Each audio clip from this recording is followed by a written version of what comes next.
Hello guys, this is your friend and we are back with a new fanfic. Which is what if Naruto and Temari secretly dating during academy time part 1. And if you enjoyed this fanfic then please press the like button and subscribe to my channel for more fanfic like this.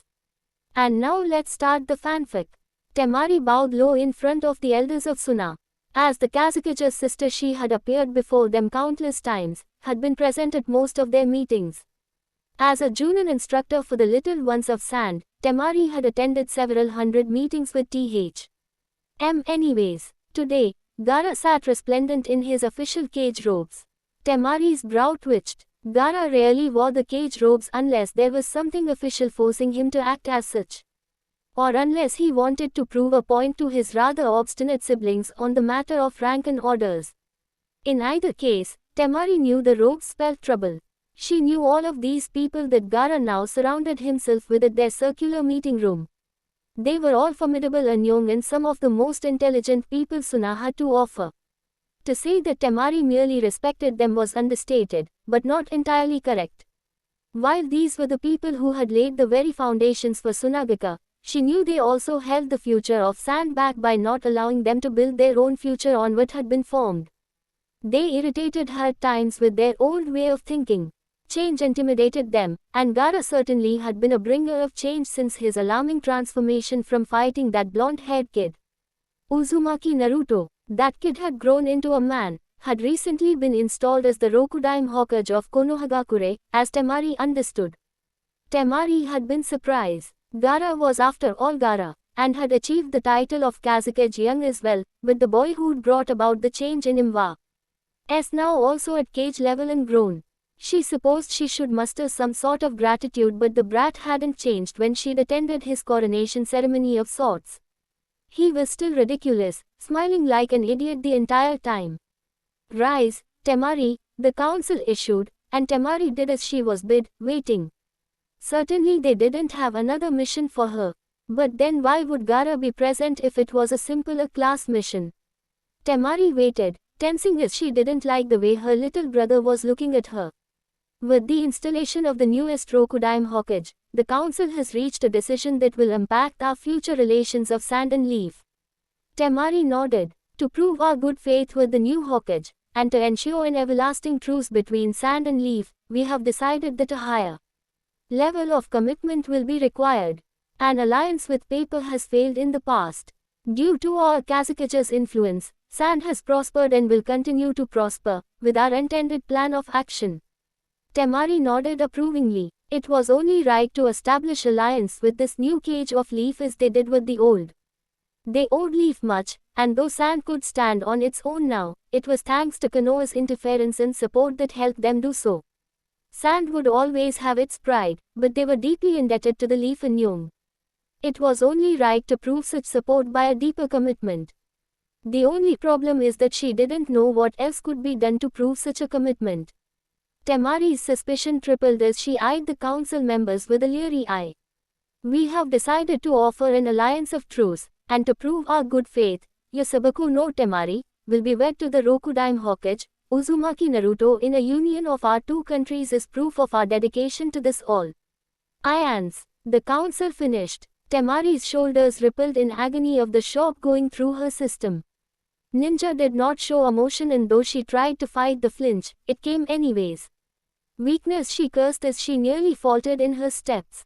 Her bow had been one of accident, not of submittal and acknowledgement. Wed, which definitely implied wedding marriage and a stream of other correlated synonymous words whirled through her thoughts as Temari choked. She stared at the carpet beneath her, trying to get a hold of herself with the remaining few moments she had left. Shock had taken its toll on her body as Temari clenched her jaw trying to rebuke her body into obeying. Eyes wide, she nearly trembled. Swallowing, taking a calming breath to cool the anger flashing through her senses, Temari composed herself. She straightened her stance and contemplated the situation at hand. They had just proposed giving her away in a political union of the country. It shouldn't have surprised her. She was the Kazekage's sister, and as such a political union had always been a possibility. Temari had accepted that, when her brother was made Kazekage of Sand, and there had been no one pro-order of him than her. But Temari had no desire for marriage and furthermore, no desire for children or politics. She would be required both if they went through with this ghastly mistake. Temari was the kind of woman who knew what she wanted out of life. She was a Junon of sand and as such had hoped to be one of the supporting pillars of their future, for and to her students. Temari's gaze went to Gara. Her little brother had to have known about this and briefly Temari wondered if it had been his idea. And the Kazakh approves of this bold gesture of faith.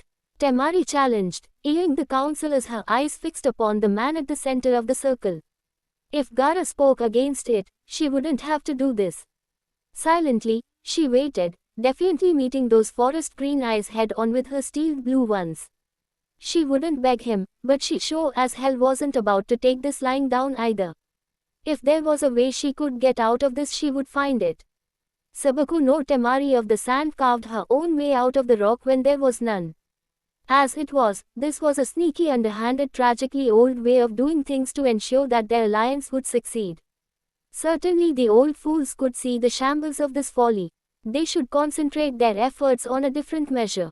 Temari was almost certain the Rokudaime wouldn't approve of something so old-fashioned. Uzumaki Naruto was, if anything, the first element of change. He was the stone in the pond of ripples that spread into their world, all who encountered him. I do, Gara replied frank and to the point. This would secure our alliance with Leaf not just presently, but for generations to come. Gara replied. Temari bit back the hiss of contempt that threatened to spew forth in front of the council and one foolish little brother that she had the desire to render in itty-gritty sand pieces. Chewing the side of her cheek to keep her tongue in cheek remarks to herself, Temari bowed, giving her a few precious seconds to rein in her anger. Am I to presume that this is an order from my lord, Kazakh-sama? Temari said through clenched teeth. You may construe it as a mission, if that will help you understand the nature of its importance to sand, Gara replied. Temari avoiding clucking her tongue. He was being purposefully evasive when he knew it well. Temari's eyes hardened, and she bowed stiffly. The council members exchanged glances as they saw the clear tension between Gara and Temari. It was no secret that the Kazakh sister had a formidable temper. Realizing the rather delicate nature of this timely news, the council made a decision in its own best interests. As it is left to Kazakh-sama to decide the specifics of such a mission, the council will adjourn and leave you two to discuss the specifics in private while we draw up the paper. Work, one of the council members said. With your approval Kazakh-sama, we will adjourn and begin working on the paperwork at once. Another spoke. You may adjourn. I will give you further instruction on the paperwork in due time, Gara answered regally. The council nodded and bowed, leaving as Temari watched them go and the door shut. As soon as the handle clicked, Temari shot those hardened blue eyes the color of a desert sky at her little brother. Just what the hell were you thinking when you agreed to such a proposition, Gara?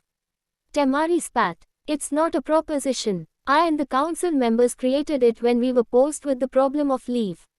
Quote, is this or is it not a mission, Gara? Gara saw her fury and sighed. I would never order you to do something of this nature. Then I refuse, respectfully, Kazakh-sama. I am unsuited for this kind of mission, she said scathingly. While I will not order you to do it, sister, I do, however, hope to persuade you to the benefits of this idea before you refuse it.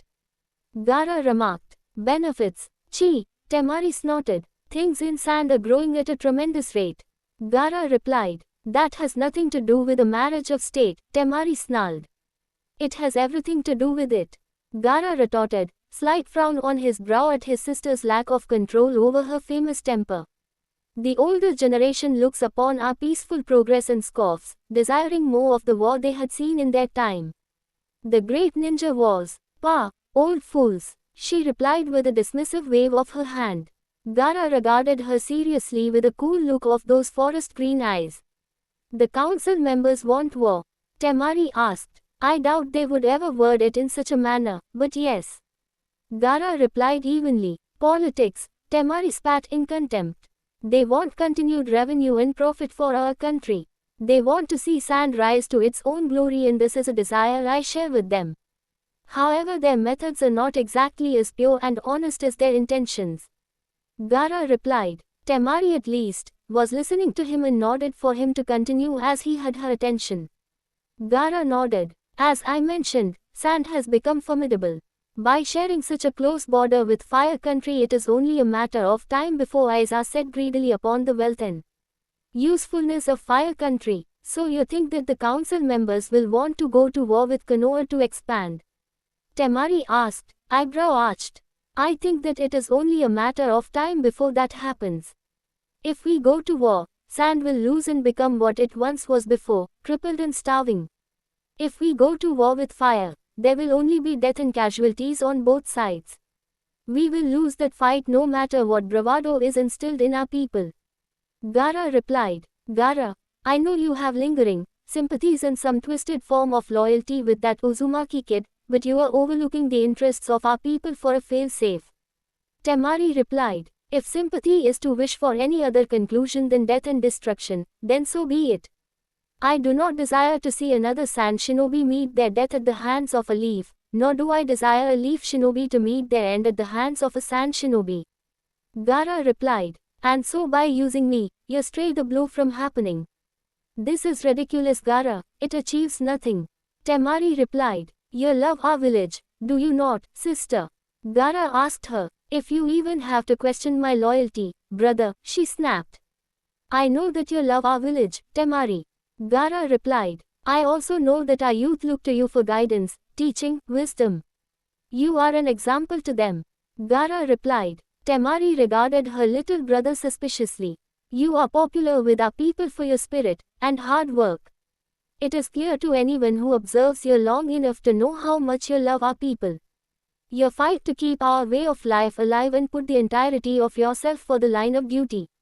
Gaara told her. And, she asked, skeptically, the people don't merely respect you, Temari, they love you and our youth try to model the example you have shown them. You are not just a political figure, Temari, but an icon among our bolstering strength. Gaara replied. It is true that by doing this, I stray my hand, and furthermore any future cages hands from harming Leaf. The opposite is also true. Leaf will not be able to harm Sand now, or in the future because of such a deep commitment. That is not the only benefit. In doing this, you will set the example for our people. Because it is you, they will accept it with celebration. The youth will admire your courage, and the old will throw away such talk of war with an old gesture of assurance between our two countries. The old will not fill our youth with condemnable ideas of the glories of war with such a traditional political move as this one. You have other reasons, I presume. Temari scowled. I do, he admitted freely. I will not always be Kazakage, nor will I always be around to protect you, or Kankuru. Gaara, nothing like that will happen, Temari snapped, irritated and embarrassed by his words. Gaara smiled softly and shook his head. War is always a possibility, Temari, and it will come. You are one of my most precious persons, part of my village, and you and Kankuru are the only family I have. Gaara replied. But thanks to you, you've put a stop to the wars. The people have flocked to you, Gaara, and responded in a way that they have to no other Kazakage before you. Temari exclaimed. The future is, as always, undetermined. I cannot stop the future, but I can prevent what might happen by ensuring the present. War is always a possibility, and civil war has ravaged our country for years, Gaara said, eyeing his sister. You're serious about this? Temari said, hesitating on her resolve. Very. Also the happiness of my only sister is very important to me. Gaara replied. Happiness. Chi, Temari snarled. I think you know how much I hate politics, marriage and the idea of bearing children. I am not a submissive, subservient housewife to be doomed to fortitude of a kitchen for the rest of my days. I am a kunoichi, Gaara, Temari stated firmly. And as such, you will need someone who respects the trade. The appropriate suitors in Sand will not have such a high regard for your skill, no matter how invaluable you have been to our youth. Gaara replied. Temari's scowl deepened. What he said was true, which is why Temari hadn't married anyone from Sand, in the first place. She didn't need to join herself with backward thinking, political scheming, cretins that would only hinder her brother's work. There is no other man I would be so willing to entrust my sister to than Uzumaki Naruto. Gaara replied. He's an idiot. Temari couldn't help but blurt out. He respects women greatly, as shinobi, as valuable assets to any community. Uzumaki Naruto has the ability to see and find worth and potential in anyone, male or female, that he comes across. He is resourceful, optimistic, and believes firmly in his ideals. He follows through, never giving up on what he has determined to believe in. He is an honorable man, in the way he fights as a ninja, and the way he lives his life. Gaara replied. Temari sighed. She knew how much her brother admired the moronic blonde, and while she had seen those character traits in action, in a very tangible way as she looked at her little brother, she couldn't help but be biased about his blundering past. And she didn't want to be married at all, no matter how nice the young man was. Gaara, I don't want to have children. You know that, Temari replied. And you think Naruto would force childbearing on you? Gaara asked, mildly. Temari shifted uncomfortably. No, she couldn't see the idiot forcing her to have children in spite of her biases. He was a man with honor, and did treat women better than the majority of sand and young she'd encountered. Temari gave a shake of her head, agreeing with Gaara's measure of the man, even if it killed her to acknowledge him so begrudgingly. And as such, should things turn unstable in sand or another bloody uprising occur, I ensure not only your and Kankuru's safety, but the safety of our people to flay. To Konoha in case of such a dire need. If some other Kazekage's reign is bloody, then our people will still be safe from that terror, Gaara replied. Gaara. Temari was always astounded when she heard the depth of care and concern Gaara had when it involved their people. He had sworn to protect them when he entered into his reign as Kazekage, and he had followed through on every word he had made in regards to that, as he was doing now, even if it was at her expense. It spoke to the level of commitment he had to be willing to consider this in the first place. I know the idea is not appealing, Gaara said delicately, but it will be for the best of our people, and I think you might even benefit from being united with him. Temari scowled. And just what is that supposed to mean? She retorted, hotly. Uzumaki Naruto has a way of breaking and melting the hardest of hearts. Gaara replied, with a smile towards his beloved sister. Temari's eyes flashed, and she turned on her heel, storming towards the door. Will you accept this mission for the betterment of our people, Temari? Gaara asked. Temari turned, eyes narrowed. It is not my answer you need, but that of the Rokudaime Hokage. She replied stiffly, effectively sealing her fate. Bah, it did her no good to be so pessimistic. A coy smile curved on her demure lips. There was no way in hell Uzumaki Naruto would agree to something so backwards. She had nothing to worry about then. Temari was sure of it. Hell no. Naruto spun and landed deftly, dodging a lamp aimed for his head. Why was his office always a war zone? He leaped over the chains launched at him, cracking the nice painting Sai had painted for him. He scowled. He wasn't the Rokudaime Hokage for nothing, damn it. He managed to dodge the round of kunai and senbon nimbly as he displayed his skill. But it was the chakra-enhanced throw of his leather chair that did him in. In his defense, he honestly hadn't expected her to throw his beloved chair with that sort of accuracy and speed. By the time he registered what it was, and got over the shock, it was too late. He smashed into the bookshelf, books clattering down on him. Shit, that hurt. Damn the old hag. It was against his principles to beat some righteous anger into the gambling lush, but that didn't mean he was going to allow her to pummel him either, damn it. Get back here, brat. Tsunade snarled. Neji flank left. Shizune, you guard the damn door. Kakashi flank right. Ino, take the center and use your technique, she snarled, and they drew closer. If Naruto could just get over Kakashi, he could take Shizune out and make a break for it. After all, he had Ambu operatives who would actually listen to him, outside the door. Naruto sweated, disheartened as the four ninja drew closer. I said no, she's scary as hell, she'd probably castrate me the night of our wedding. He protested. Don't be an idiot, Naruto, she wants the political alliance to work as much as you do. Ino snorted. I don't want a political alliance. Naruto replied severely. You can't be castrated, you don't have a. Sai. All members involved stopped him before he could be too graphic. Sai, assist Shizune-san with the door, Neji ordered his company captain. Sai grinned, much to the regret of the whisker-cheeked Kage. I don't even want to be married, he whined. Naruto, Ino warned, exasperated. If you just shut up and do it, it'll be less painful, she said, blue eyes blazing as her hands began to form the rapid amount of hand seals needed for the body exchange technique. Painful, ha, the Rokudaime laughs in the face of pain. And don't you dare try to take control of my body and forge my signature on those documents either. If you do it, Ino, I'll dock your pay for the next 6 months, Naruto threatened his assistant. And he apparently had said the right thing, because Ino tensed, hesitating as she dropped the jutsu. Don't be intimidated, Ino, just use your technique, Neji said. Intimidated? He has control of my pay. I'm not risking my pay for some stupid political arrangement, she retorted. Naruto grinned. At least Ino was out of the way. One opponent down, 5 more to go, assuming Sai decided to interfere. Then the thought hit him. Tsunade glared. The boy was clearly abusing his Hokage privilege.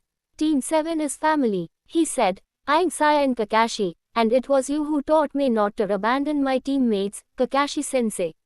He pleaded. I also taught you something of loyalty to our village, Kakashi retorted, grey eye firm and unwavering.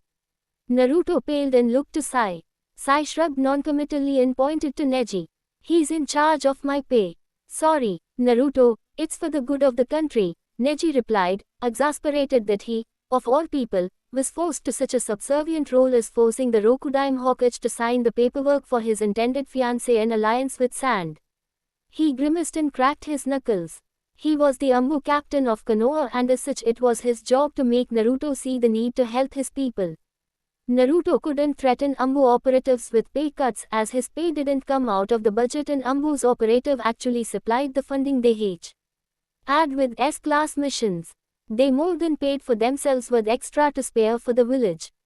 Neji sighed, resigned to his fate. Even if violence was involved, he would do it for the betterment of his country.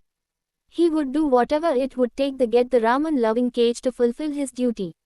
The blonde had beat some sense into him during the Chunin exams. Surely the gesture was appropriate, if not slightly ironic that he was forced to return the favor. After all, Naruto couldn't dock his pay. Stay back, Naruto cried, as he summoned his clones. One of his clones held him hostage, a kunai to his neck. You idiot, Tsunade snarled, throwing the stapler, dispersing the clone with the kunai in a single shot. The kunai dropped to the floor with a thunk.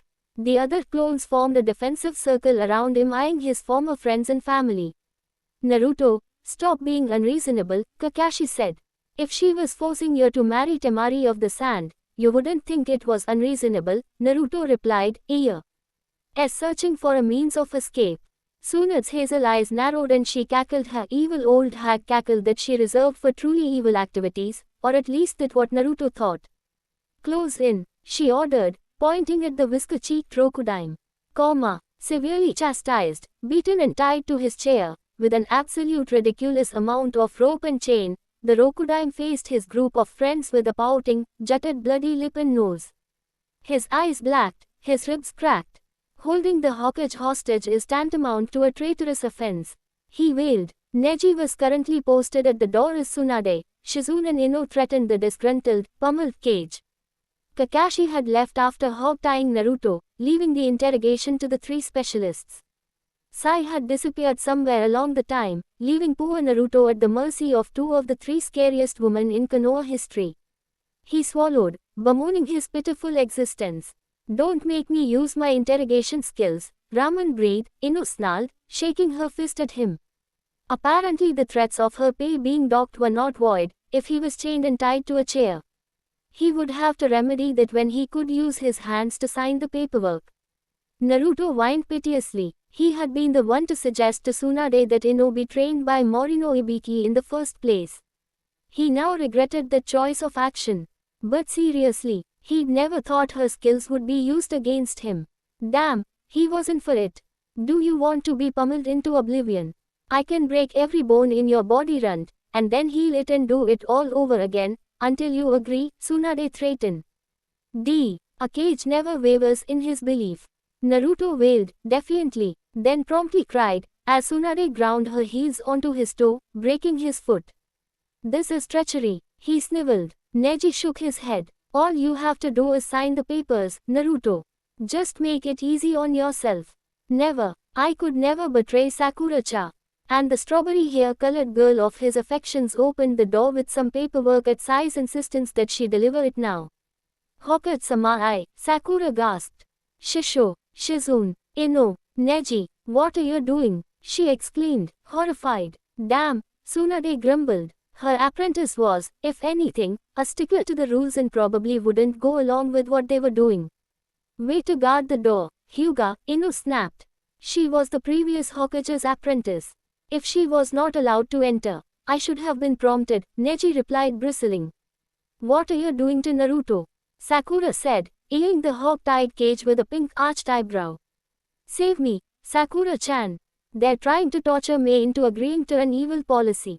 Naruto pleaded. Chi, Tsunade dismissed. He's been offered marriage to Subaku Temari in exchange for a permanent alliance with Sand.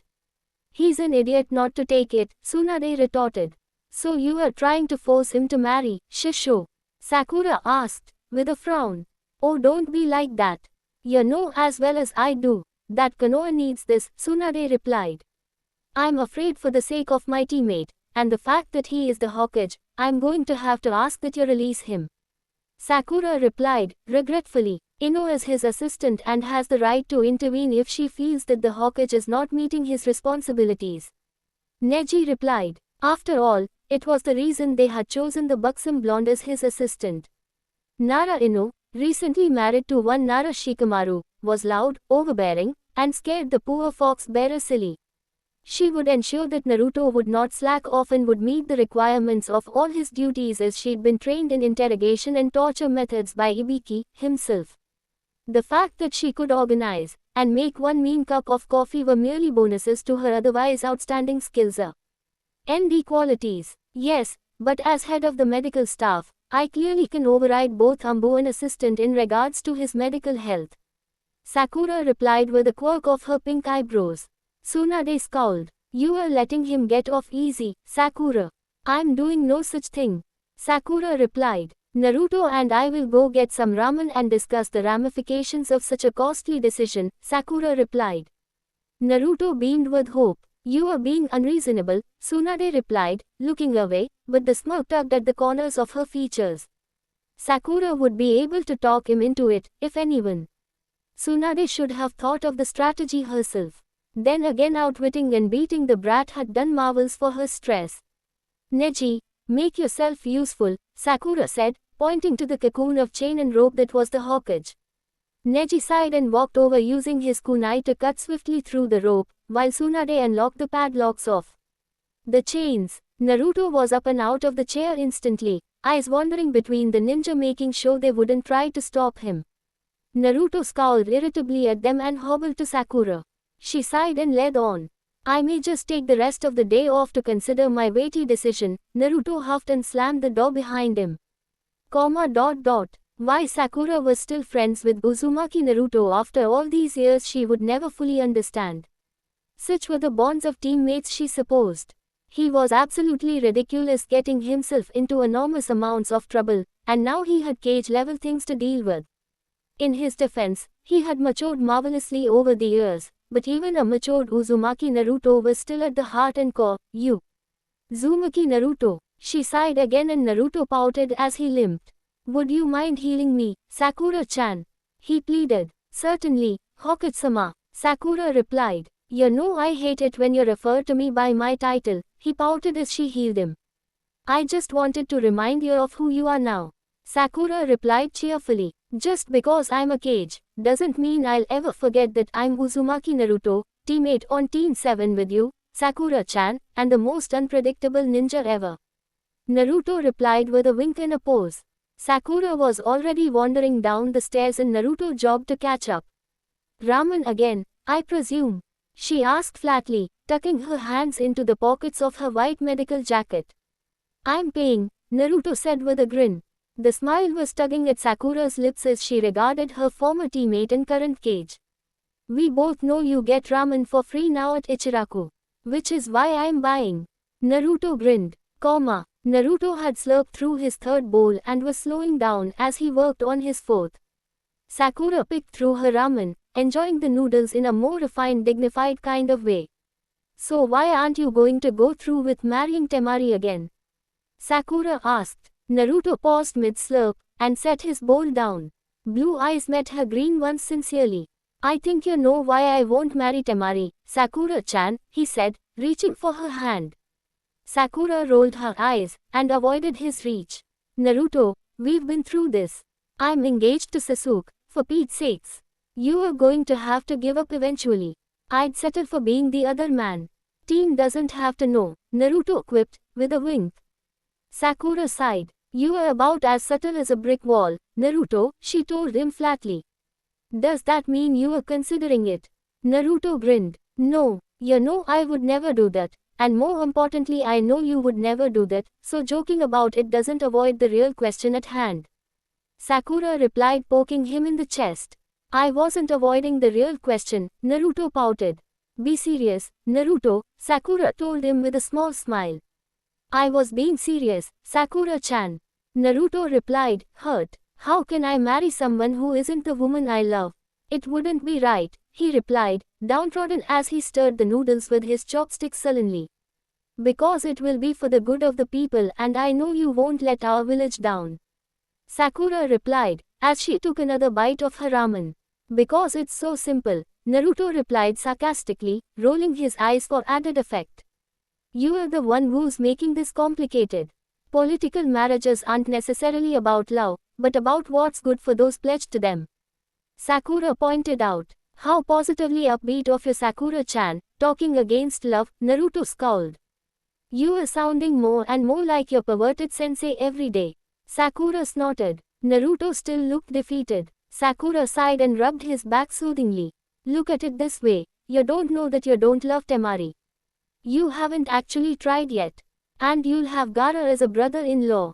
Sakura beamed pleased with her new angle, which was positively upbeat. But that means I'll also have Kankuro as a brother-in-law, Naruto grimaced. He's a good shinobi, Sakura counted, settling back down in her stool. He wears makeup and messes around with dead bodies turning them into puppets, Sakura-chan. If that's not the definition of creepy and just plain EWWW, I don't know what is. Naruto said, making a face. Temari is pretty. She's got that exotic look going for her. Sakura replied, unfazed. Yeah, but she's not you. Naruto slouched further into his stool and ramen bowl, slowly slurping the noodles from his fourth bowl. Naruto, Sakura said hesitantly. You have to let me go sometime. You are only going to hurt more the longer you put it off. She said gently. I know. The bell chimes tingled and Sakura's entire face lit up as she saw the man of her dreams arrive, ninja smoke dissipating. Naruto eyed his ramen bowl, the only constant love left in his life. Dope, Sasuke said walking in. Apparently he had just gotten back from his Ambu mission. He took the stool on the other side of Sakura and interlaced his gloved hand in hers. They were engaged, it was only appropriate, right? Naruto swallowed another mass of noodles to swallow his painful lovesick retort. Team, when are you going to refer to me by my real title? Naruto demanded after he'd swallowed. When you earned it, Sasuke replied with a smirk, as he ordered miso. I could order you to do it, you know, Naruto replied. But you won't, dope. Even you've got your pride. Sasuke replied. Bastard, Naruto grumbled, hating that he knew him so well. How was your mission? Sakura asked, eyeing him up and down beneath veiled lashes. Sasuke's smirk widened. I'm injury-free, Sakura. The mission was a success and no one got hurt, he said, answering both Sakura and Naruto's unasked question at once. Sakura grinned. Naruto sighed. Sakura glanced at her watch. Naruto, I have to get back to the hospital. I'm due for another surgery in an hour. Talk to Sasuke-kun about it though, okay? She replied, kissing said brooding best friend goodbye and ruffling Naruto's hair fondly before walking brisk. Kaylee out. Yeah, sure thing, Sakura-chan. Naruto replied sullenly, waving to her as the head of his hospital, and love of his life walked away. Talk to me about what? Sasuke asked, blowing on his miso before taking a spoonful. Sakura-chan thinks I should marry Temari of the Sand, Naruto replied. Sasuke coughed, nearly choking on his miso as he struggled for breath. Naruto pounded him on the back, relieved for once the team was on his side about this. Team, don't die on me, Naruto said concerned, but stopped as soon as he heard the wheezing laughter coming from his best friend. He was choking because he was laughing. Bastard. Naruto glared sullenly as his friend was finally able to compose himself enough to wheeze out, and why does Sakura think that's such a good idea again? Sasuke said, wiping the tears from his eyes. Bastard. Naruto replied, finishing off his ramen. Oh come on, you've already brought it up. Sasuke provoked. I don't know why I call you my best friend, Naruto grumbled. Sasuke waited, knowing Naruto would open up. 3.2.1 Fine. Naruto gave in. Gaara sent me paperwork requesting that I marry Temari of the Sand so that way Suna and Konoha are always allies. Naruto snapped. Wow. Sasuke blinked, though that damn smirk was still in place. I thought political arranged marriages were a thing of the past, Sasuke stated. I did too, Naruto replied glumly. Apparently they're the latest rage, he soured. You could do a lot worse, Sasuke pointed out, trying to be helpful as he knew his wife-to-be had been. I could do a lot better too, Naruto snapped, glaring irritably at the Sharingan user.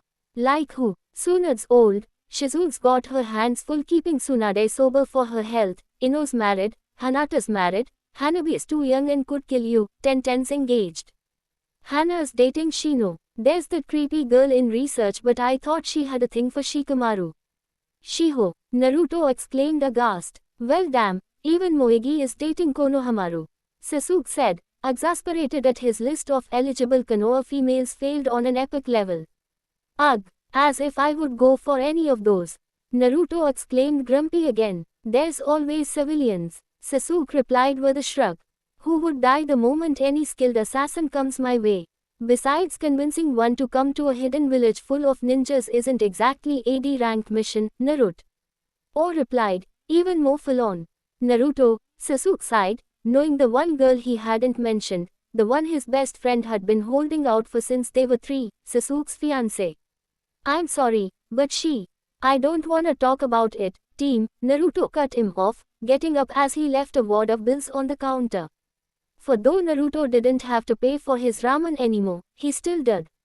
Naruto, Sasuke began. Gotta go. Cage business and all that, Naruto said, walking away with a dismissive wave. Sasuke frowned, but let it be, knowing Naruto needed to be left alone. Naruto sat upon Yondaim's head, looking out at the village. His village. When he first became Hokage he'd sat on his own head, but that thought was just too odd for the Rokudaime to justify, and also kind of arrogant when he thought about it for long enough. He would have sat on Tsunade's head, in spite, but he could never think properly whenever the old hag was involved, her person or her representation. He should have drawn on the old hag's head just for her display this morning, but Naruto wasn't feeling good enough to pull a prank. He grinned cheekily in spite of his depression. As Hokage, no one could really stop him, but those thoughts died as he realized he represented the village.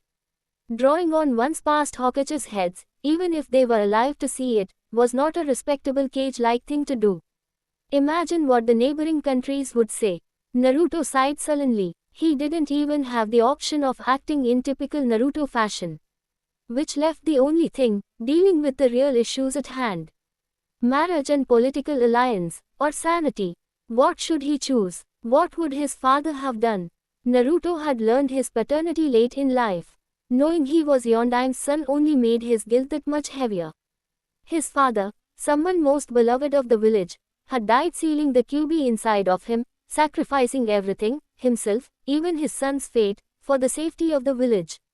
And though Naruto, at times, had felt any number of emotions upon finding out this heavy knowledge, he knew his father loved the village above everything else. That knowledge was chafing. After all, what kind of father would put the demon fox inside of his own son? But Naruto knew the answer as soon as he had thought the treacherous thought in the past. It was the same answer he came to as a cage. The kind that was a good cage. The kind that loved his village and put his village first until the very end. And he knew what he had to do. Uzumaki Naruto wouldn't do this half-ton. He was determined. He would do whatever it took to keep the village safe, even if it meant marrying a complete stranger to do it. Sakura-chan was right. He didn't really know Temari, but that didn't mean he couldn't learn, right? He would do his best to be the greatest Hokage and the greatest husband ever. He got up and made his way to his desk, signing his name on the documents and effectively sealing his fate. He what? Temari spluttered, half choking on her tea. Congrats, sis, Kankuru snickered. The teacup slammed into the table cracking and Temari promptly walloped him, sending him flying with her oversized fan. This has to be a mistake, Temari spat, eyeing the signature and the paperwork as Gaara shifted his sand back and forth. Surely it's a fake. There's no way possible that he would agree to something so backwards, Temari scowled, brow furrowed. Maybe his counsel is forcing him, like ours is you, Kankuru replied with a shrug. Gaara's green eye twitched. Sorry, Kazekage-sama, Kankuru said, scratching the back of his head as he winced. Gaara nodded. I'd like to think that Temari is doing this for her country, Gaara replied briskly. I banked on the fact that he would refuse. Ugh, Temari scowled. Guess you'll be a blushing bride after all. Kankuru grinned. Kankuru, Gaara warned, but it was too late. Temari proceeded to pummel her brother in true sisterly fashion. Gaara sighed. Temari cracked her knuckles as she walked around sand cooling off after a much-deserved pummeling of one puppet master brother. It hit her immediately that this would be one of the last times she was in her home. She would be expected to live in Konoha. Temari fought the tears. Ninja didn't have emotion, but she loved Suna. She loved her students. She had never ever possibly even considered leaving. And now she was being taken from everything she loved and knew. She was being thrown into a completely foreign situation where she would hardly know anyone. Hell, she wasn't even going to be in the same ecosystem. She thought of the lush green of the fertile fire country and cringed. She didn't even like forests, much less all of that green scattered everywhere. And it would snow in Konoha. She could count on her hands how often she'd had missions in snow. Now she would be living in it. Suna didn't really have the changing of seasons, but she loved it about her country. It was consistent and dependable. Depressed, she continued to wander the streets of Suna. She would miss the shape of the buildings, the sand dunes in the background. She would miss the spectacular sunsets with purple and blue and orange colors colliding. Hell, she'd miss the sun because it would be cold there in Konoha. She watched the small children play in the streets. Temari would miss the people. She caught the eye of a man in a tunic and burnous. His eye motioned to the ally and Temari quirked an eyebrow.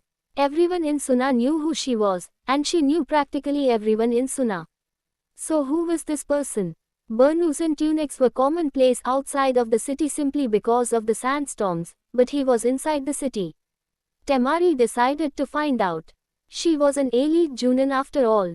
She could take care of herself in the case of emergency, and being the Kazekage's sister did draw quite a bit of attention, so it wasn't as if she'd get dragged off successfully.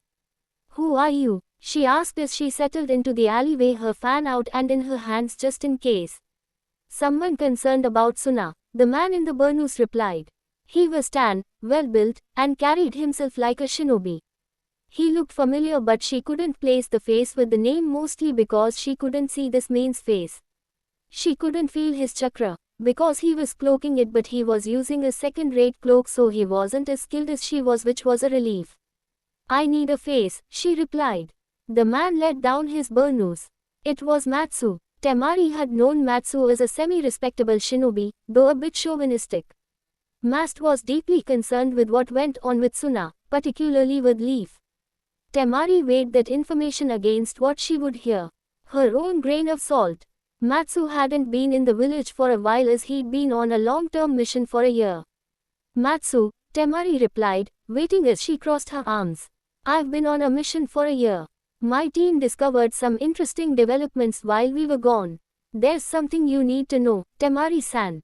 And that is? Temari asked skeptically. Leaf lied. Kabuto lives. Matsu replied. What? Temari practically hissed. Matsu pulled out a small satchel and grabbed the single grey thread within the pouch. This is a hair from his head.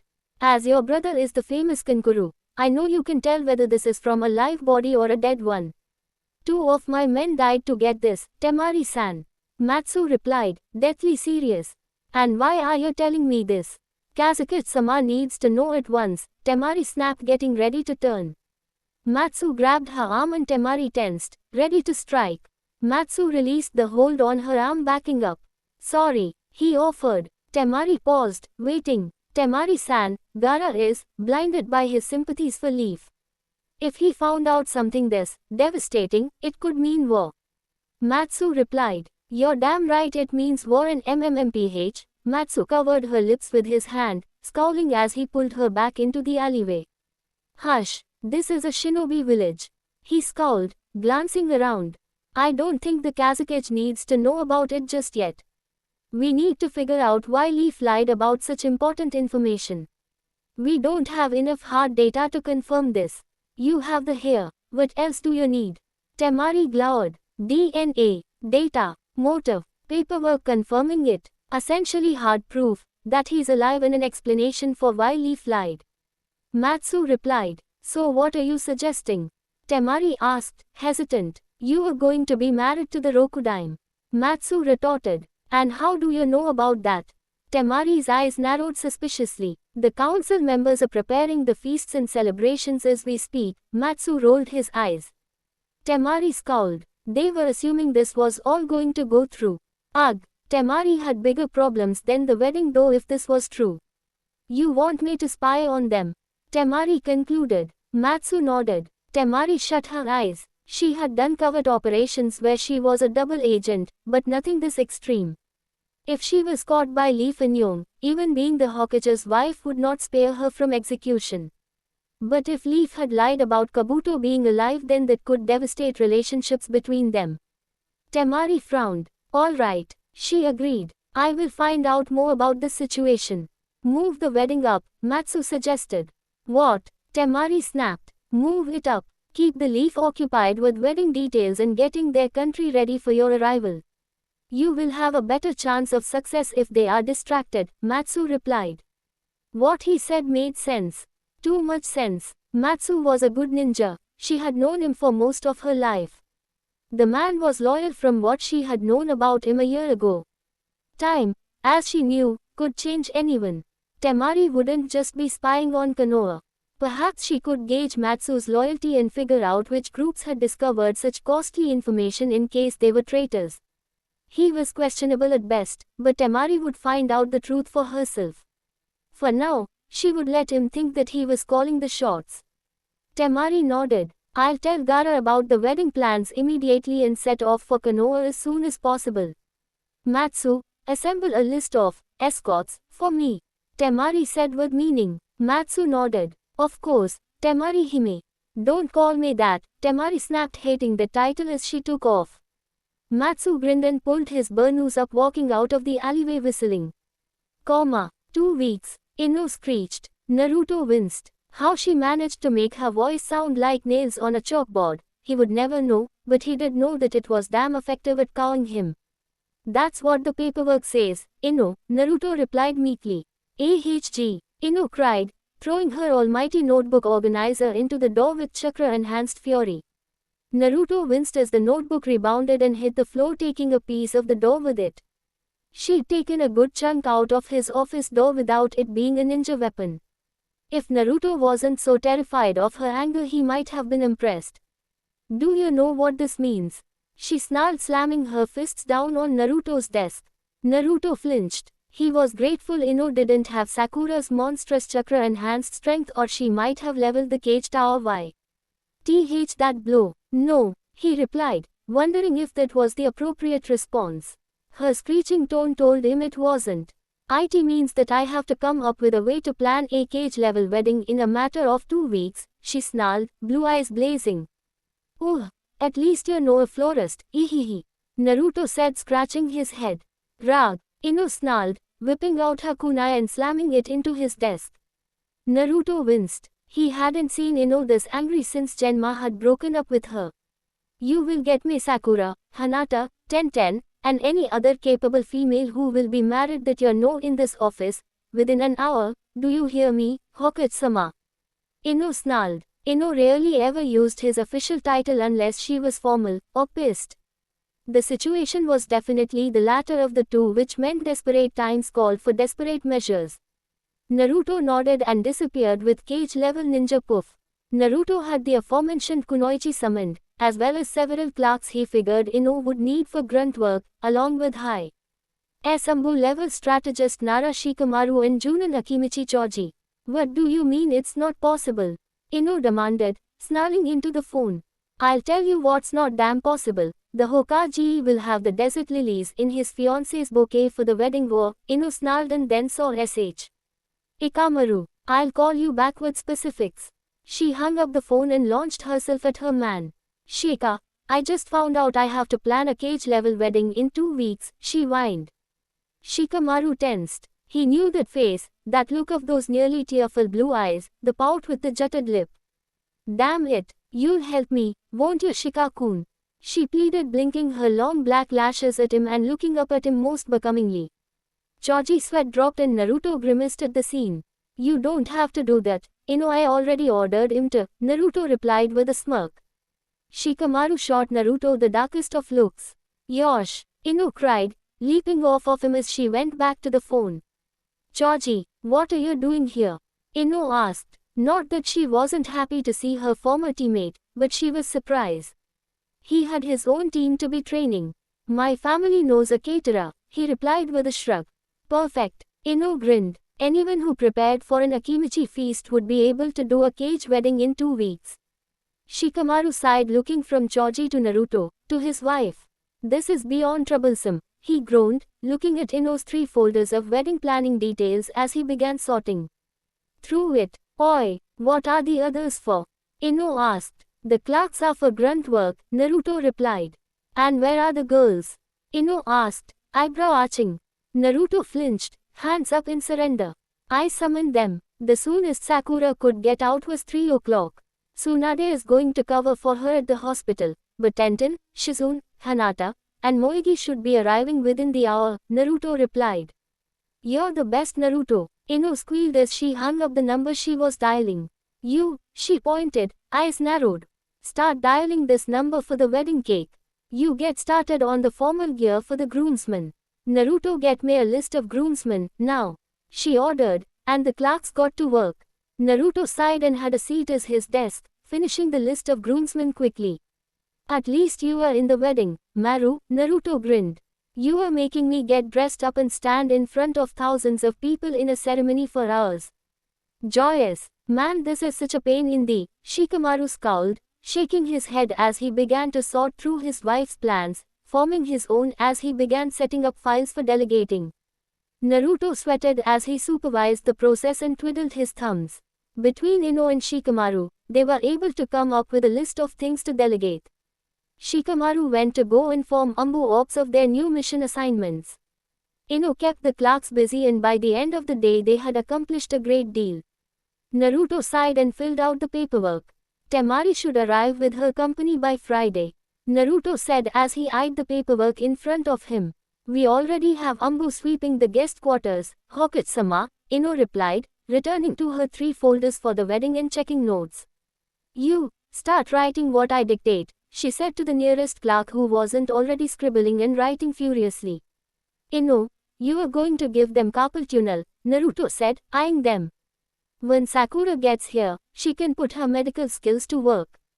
Oh, and while you were in the bathroom, Tenten showed up and I gave her the assignments. Tenten's got the Chunins working on construction of the cage house. What are you doing to my house?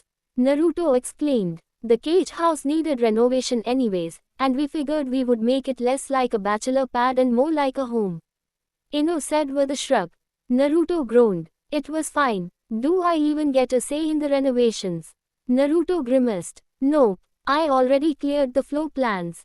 Ino replied. Ino, Naruto growled. You want your home to look splendid to welcome your newest bride, don't you? Ino replied, jabbing him with a finger in the chest.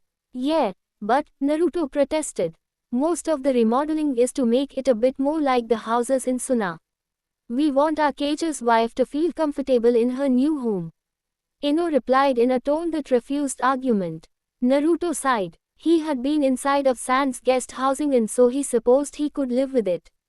It was awfully nice. But he hadn't expected everything to happen so quickly. He huffed. Hokage-sama, go home and think about how you are going to greet your bride-to-be. You need to be dashing, she said, straightening his jacket and she gave him a gentle push out the door. I am dashing, Naruto retorted with a frown. You are also an unpredictable, disorganized klutz. You need to be formal when addressing Temari, particularly in front of the Kazukige's entourage and the rest of the assembled Konoha and Young. Ino looked up to see Naruto flustered and pale. Never mind, I should probably get your script that you can memorize by Friday. Damn, where's Shika when I need him? Ino scowled. Naruto sighed. Ino sighed and sat down, resting since she'd been on her feet for the past 5 hours. Naruto, you simply will have to shape up now that you are going to be a married man. Ino retorted, raking a hand through her pale blonde bangs. I don't even know what to shape. I know next to nothing about her. Naruto scowled, irritated. Naruto, Ino frowned. Never mind. I'll come up with something on my own. The first time I'm greeting her will be in front of an assembly. Naruto asked, swallowing again. Ino nodded, biting her lip. Great. So I'll have people watching me make an idiot of myself. Fantastic, Naruto grumbled. Naruto, there's some formality to it, yeah, but if you be yourself she'll learn to love you, as you'll learn to love her. You did become the cage for Pete's sakes, like you told us all you would for years. As long as you show the same dedication and hard work to your marriage, it will work out. Ino insisted. That's the nicest thing you've ever said to me in my entire life, Ino, Naruto sniffled. Karma's a very motivating factor. Now scat, Ino said, pushing him out of the office. We are pleased to welcome warmly Sabaku Temari to Konohagakure. Naruto bowed formally. Neji, Sasuke, Sai, Shikamaru, and other of his Ambu flanking him bowed as well. We are pleased to be welcomed. Allow this humble one to introduce his most esteemed superior, Sabaku Temari of the Sand, sister to the Kazekage. Temari's escort replied and finally Temari appeared from her group of ladies surrounding her, pulling back her veil. She had been irritated by their need for the veil, but this was a formal ceremony and she had already fought tooth and nail to be able to wear formal pants as opposed to a dress. She would greet the Konoha and Young formally, but she would do it as a kunoichi, not some simpering female in a dress. She wore a kimono-clad shirt with obi and long furry-sword-style sleeves draping about her. They added an air of formality and also concealed her extra weaponry strapped to her wrists. She had on puffy pants that swelled well around the thigh and calves and cut back tight with a cuff at the ankle. They allowed for decent movement ability in case of attack, and she had pockets where she could reach the holsters strapped to her thighs. Her fan was strapped to her back and her hair was done in her traditional style, 4 ponytails of her unruly hair waving behind her Hitai 8. She would let it be known to all that she was a sand shinobi, not some political trifle. They'd forced her to wear makeup and some light lip sheen, but with as well as Temari had made out, being allowed to wear formal pants and bring her weapons, she didn't fight it. She bowed formally as she was supposed to and took a look at her husband-to-be. Uzumaki Naruto had grown again since she'd seen him last. He was tall, and tan, blonde unruly kempt hair, beneath his own village's Hitai 8. He did not wear the formal robes but wore a white trench coat with flickering orange and red flames on the bottom hem of it. She supposed this was a decent change from his ridiculous orange and black jacket she'd seen him in last. Beneath it he wore a red shirt with Konoha's emblem and his standard ninja pants and sandals. On his back was a huge summoning scroll strapped across his chest. He wore the cage hat, to signify who he was. He hardly looked formal in his attire, but his countenance clearly pointed to his cage ship. She was pleased by the somber tone and gracefully executed bow as he stepped forward into the sunlight to give his next line. She hardly paid attention to what he said as she took note of his tanned whiskered cheeks, the way the tight-fitting t-shirt rippled across his pleasing form, and bright sky-blue eyes. His eyes were the color of a clear day in Suna. Temari was very pleased by the appearance of him. At least he was attractive in his own rights. Now, honored guests from Suna and Konoha, let us celebrate the engagement of my intended and I, Naruto said, bowing to the crowd as they cheered. Naruto took a step towards Temari, and she took a step towards him. He smiled sheepishly as he leaned into her ear. They wanted me to kiss you at this point, but I didn't want our first kiss to be in front of a group this large, Naruto said. You may kiss my cheek, Hokage-sama, Temari said, eyes gleaming in approval as he hadn't just taken for granted that she would kiss him. He leaned in and kissed her cheek, earning a bigger applause from the group. Can I hold your hand? He asked, blue eyes wavering as he eyed his intended. Temari smiled, once again impressed that he wasn't assuming. Though she wouldn't admit that Gaara was right, she was thankful that her husband-to-be was asking for permission. She nodded and interlaced her hand with his. He beamed at her and then took her hand in his, and the both of them bowed formally to the crowd. Naruto was pleased that her hand was warm and well calloused. The thunderous applause rose from his citizens. He grinned at his people and then spared a glance at Temari. She smiled softly as she glanced at the crowd around them, eyes scanning the faces there. Lovely, he thought as he looked at her. He grinned mischievously, and squeezed her hand in his. He brought their interlaced hands up to his mouth and kissed the top of her hand, releasing her hand and leading her away as the crowds began to disperse and her formal entourage followed after him. Ino stood to the side, resplendent in formal attire, as the Ambu guard moved around them, taking up position. Well met, Hokage-sama, Temari's formal chaperone said. The pleasure's entirely mine, I assure you, Naruto replied with a scratch of his head. Naruto coughed, covering his paws and his blush. This is my assistant, Nara, Ino, and she will be seeing to whatever needs Temari has for the next 2 weeks until our wedding. Naruto stumbled over the word as he addressed the rest of her entourage. Temari bowed to the girl she had remembered being on the Lazy Kid, Shikamaru's team. Ino grinned and bowed. It's a pleasure to meet you. I'll be stealing you for the next week and a half with the wedding details. I wanted to make sure you were involved, Ino told her. Temari nodded. Ambu operatives will lead the rest of your entourage to their quarters, but I was hoping to be able to give my bride-to-be a tour of Konoha. Naruto requested, eyeing Temari. That would be most gracious, Hokage-sama, Temari interjected before her chaperone could decline. She glowered at the formal chaperone, who was about to protest. Certainly, Hokage-sama, the chaperone grumbled. Temari grinned. I will see you at the guest quarters later on this evening.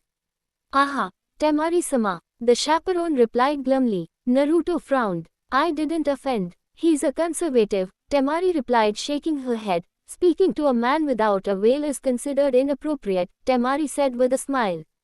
Naruto smiled and scratched his head. Well, where would you like to go first? He said, stammering. Temari eyed him. He was nervous around her. His shoulders were tense, and his spine was as straight as a ramrod. Ninja shouldn't wear their feelings so obviously. Temari brushed it off. The training fields I've heard are quite large, she offered. Did he think she hadn't researched Konoha? Was this question some sort of test of her knowledge? Temari balked. Sure, he beamed and looked at her, half blushing. He stopped mid-stride and offered his arm. Temari half grinned at his countenance. You don't have to do that now that the people aren't watching, you know. She told him simply. I'm not offering because I have to. Naruto replied with a lopsided smile as he scratched his head sheepishly. Temari sighed. Protocol states that I must take your arm, if you offer it. Temari replied. Naruto flinched at her tone. You don't have to take it if you don't want to, he replied, blue eyes snuffed as he held his hand. Halfway between taking it back and offering it, uncertain. Temari sighed and took the offered arm, raising her chin as she eyed her surroundings. Everything was so green. Her nose crinkled at the unfamiliar smells of the city and the lush forest. Hey, I know, that we don't really know each other. Naruto managed out. I know that you are the man I was given to for a peace treaty, Temari replied, toneless. Naruto winced. About that, I'd hoped that we could actually, Yes, Temari interrupted, wanting him to get to the point. I, wanted it, I mean us, of course, to have a real marriage, he stammered out as he eyed something apparently interesting on the ground near his sandals and looked back to her before eyeing the spot on the ground again. Temari frowned. Our marriage will be genuine, ceremony and all, from what I understood. She questioned. Naruto smacked his hand with his forehead. Clearly she didn't understand what he was getting at. Feeling defeated, but optimistic in spite of his failure, he pressed on. I didn't mean to imply that our marriage wouldn't be legitimate. Can I just speak frankly? Naruto asked, eyeing her. Temari smirked at his awkwardness, but nodded curtly. I'd like to get to know you before and during our marriage. I've never done anything like this, but, well, I want you to know that I'm going to do whatever it takes to make this work. Detebeo, he told her, blue eyes shining in sincerity. Temari was flattered, but flattery was not enough. This working was a political arrangement and nothing more to her, even if he was attractive. If he was being honest about his intentions, she needed to as well. If I, too, may speak boldly, Hokage-sama. Please just call me Naruto. We're going to be married and Hokage-sama just gets awkward after you hear it 40 times a day for a few months, Naruto told her, smiling. Naruto, then, Temari said. She waited. Oh, go ahead, he said as he realized she was still waiting for permission. Temari paused at his lack of formality, but continued in spite of it. I too desire to make this a successful political endeavor between our two countries because of my love for Suna. But you should know that despite my mission objectives in this successful political coup, that I have no real desire to be joined in any sense of the term with anyone, though I am grateful if it must happen, that it is to someone so honorably. Temari said with conviction. She saw the hurt flash before the whisker-cheeked Cage's eyes before he concealed it. Temari continued on. However, I also do not intend to simply sit back. I am not just a political intrigue to be flounced around in your social circle. I am a kunoichi of sand, an elite Junin, and I expect to be treated as a kunoichi. She said, eyes narrowing on his figure. Naruto paused, searching for the words, his eyes full of hurt. He cleared his throat. I did not mean to insult your skill, he said, once again blue eyes filled with humble sincerity. I don't want to live a lifetime with someone I don't at least try to love. He said honestly, political marriages are not designed with love in mind, Hokage-sama, Temari rebuked. It's Naruto, he reminded her, deflated as he fought the feeling to pout. Naruto, then, I understand your position and respect it for what it is. Temari replied. I don't want just your respect, Temari, Naruto said, obviously getting frustrated. Temari was startled by his lack of formality and grateful at the same time. Perhaps in time we will be better acquainted, but for the time being, perhaps we should go on the tour. Temari prompted. Oh, right, sorry, he said awkwardly. Are you hungry at all? He asked. I have already eaten Hoka. Temari started and Naruto eyed her. Uzumaki-kun, she completed. Naruto deflated further as she refused to use his name. All right then, to the training fields, he said, inflating optimistically at the prospect. Temari simply nodded. The day dragged on as Naruto led her through the training fields, was able to show her where Rambo headquarters and the barracks were. He showed her the ninja academy and they both said hello to the children. Temari, this is Iruka-sensei. He was my instructor back in my academy days, Naruto said with a smile as he introduced Iruka. Iruka was a tall man with a brown-haired ponytail, tan skin and brown eyes. He bore a scar across his nose and his hair was streaked with grey on the sides. He was a mediocre ninja, but from his countenance he seemed like the perfect kind of man to work with the children. He smiled as he held out his hand. Temari gave him a kind smile as she shook his hand. Aha! Quite a handshake you have there, Temari-san, Iruka said, one of his eyes closed. Thank you, Temari replied with a hint of a smirk. You'll have your hands full keeping Naruto out of trouble, Iruka said, shooting the whisker-cheeked Kage a look. Naruto glared defiantly at Iruka, as the children surrounded him with grins and giggles at their Hokage. He would have retorted, but Keiichi-kun was climbing up his arm towards his hat. Oi! Naruto cried, as he disappeared with a substitution log to the right where more children were ready with hugs and grins. Temari giggled, hand covering her mouth as she watched the children hang off of him, trying to get at his hat, whilst Naruto tugged and tickled. Normally children were intimidated by one of such importance, but it appeared that they were not cowed by his title at all. She probably should have faulted him for it, such a lack of propriety about him when dealing with the children. But she couldn't help but find it strangely endearing as well. Temari felt something tug at her pants and looked down to see a small girl the size of a 3-year-old draped in an overly large shirt with a rope to keep it around her waist, thumb in her mouth. "Excuse me," she murmured. "But are you a Naruto-ji-chans?" she said, green eyes wide. Temari beamed at the girl and she bent down to her. "I am going to marry Naruto-ji, yes," she replied. "I hope that's okay," she said with a wink and ruffled the small girl's green unruly hair. The girl flashed her 1,000-watt smile and shyly hid behind her huge stuffed animal as she introduced herself. "I'm Sakori, everybody calls me Sako-chan," she said, fidgeting with the small braid in her otherwise unruly hair. "It's very nice to meet you, Sako-chan," Temari replied, offering her hand to shake. Sako-chan eyed the hand and launched herself into Temari's arms with a big hug instead. Temari was startled, but hugged her back with a soft smile. She felt someone's eyes on her and turned to see Naruto looking at her with a tender look on his face. Temari curdled at the look, thunderstruck as she knew what implications that kind of look could have with her in the position she was in with little Sako-chan. Temari released the girl abruptly, leaving Sakori startled. "I'm afraid we have to move on, Sako-chan," Naruto told her, coming over and bending down to the girl. "Oh," Sako pouted, jutting her lip. "We'll be back to visit soon," he promised, ruffling her hair. Sako-chan hugged him in the same manner she had with Temari and he grinned, hugging her back. Naruto and Temari left the academy in silence. He considered showing her the swing set but thought better of it. She didn't need to know about his lonely past just yet. "Our academy children only take D-rank missions. We do train them with the knowledge to kill, but usually only after they graduate do they get placed into a team," Naruto commented. "The children were so innocent." "It was refreshing," Temari replied. Her thoughts still drifted on the way he had looked at her. "Did you?" he started. But she said his name at the same time. "You're first," he told her. "Look, I saw the way you were looking at me while I played with Sakori and I want to be clear. I don't want children, Naruto," Temari said firmly. "That wasn't why I was looking at you like that," Naruto said with a smile that didn't reach his eyes. His eyes were sad and distant and Temari was startled to see such a look in his eyes. "Why then?" she asked. "Sakori, better known as Sako-chan by her peers, does not have a last name, if you didn't notice in her introduction," he said simply. Temari frowned. "She's an orphan, like many of the other children in that class due to the war with sound.